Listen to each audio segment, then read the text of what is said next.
হুডরে আবার মোহনবাগান প্রমাণ করলো মোহনবাগান হচ্ছে ভারতের ১ নম্বর টিম। গোকুলমকে ৫ গোলে উড়িয়ে দিল আজ মোহনবাগান কিশোর ভারতী স্টেডিয়ামে।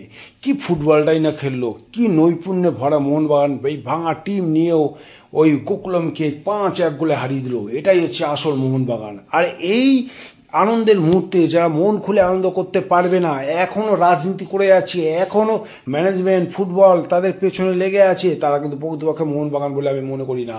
আজকে এই ফুটবল যে মোহনবাগান উপহার দিয়েছে সেটা নিয়ে সবাইকে আনন্দ করতে হবে যদি সে প্রকৃত মোহনবাগান হয়।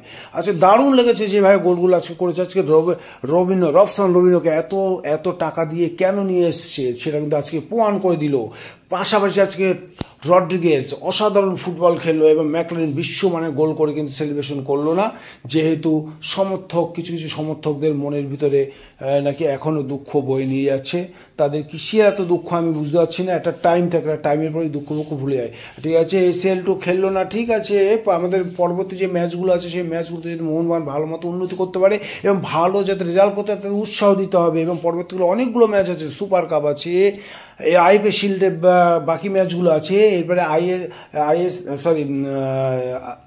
ISL যখন হবে তখন ISL ম্যাচগুলো খেলবে এবং ভারত সেরা মোহনবাগান আবার হবে এবং সেই জন্য মোহনবাগানকে সাপোর্ট করতে হবে যদি সত্যি সে মোহনবাগান সমর্থক হয়। আমি তো মনে করি যে এই মুহূর্তে মোহনবাগানের যে অবস্থা তাতে মোহনবাগানের প্লেয়ারদের এরকম কটূক্তি করা, এরকম বিক্ষোভ দেখা, তাদেরকে এইভাবে অভদ্র আচরণ করাটাকে আমি একদম অসম্মান করি।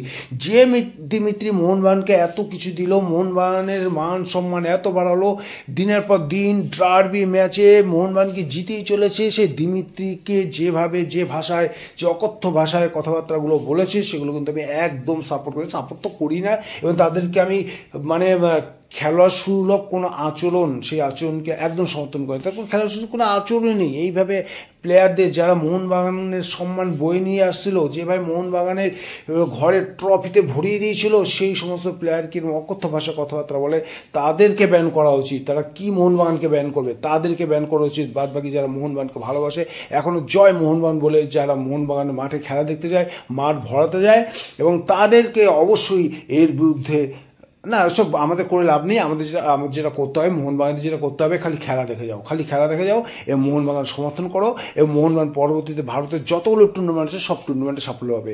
লোটারা কিন্তু বিশেষ করে পড়শি ক্লাবরা কিন্তু খুব আনন্দ পাচ্ছে, খুব মজা পাচ্ছে। মোহনবাগানকে ডিভাইড হয়ে গেছে, ভাগ হয়ে গেছে। আসলে মোহনবাগানে যারা ডিভাইড হয়ে গেছে, যারা আমরা বলছি ডিভাইড হয়ে গেছে, তারা বরাবরই একটা নেগেটিভ আচরণের মধ্যেই চলতো। তারা সব বরাবরই একটা ম্যানেজমেন্ট কী করলো, ম্যানেজমেন্ট কোথায় করলো, ম্যানেজমেন্ট কী করলো। আর বাবা, এই ম্যানেজমেন্ট যদি না থাকতো, এই ম্যানেজমেন্ট যদি এইভাবে যদি অ্যাক্টিভিটিস না থাকতো, তাহলে মোহনবাগান এরকম দল গড়তেও পারতো না, আর ISL চ্যাম্পিয়ন হতে পারতো না, ISL লিগ শিল্ডও জয় করতে পারতো না এবং ACL2তেও যেতে পারতো না। আর ACL2তে পারফর্ম করতে পেরেছে তো এরকম টিম করার জন্য, না হলে তো ইস্টবাংলার মতো 9-10 তাতে কি শেষ করতে যেমন ACL এর ছোঁয়া পেতো না এবং সুপার 6ই উঠতে পারতো না।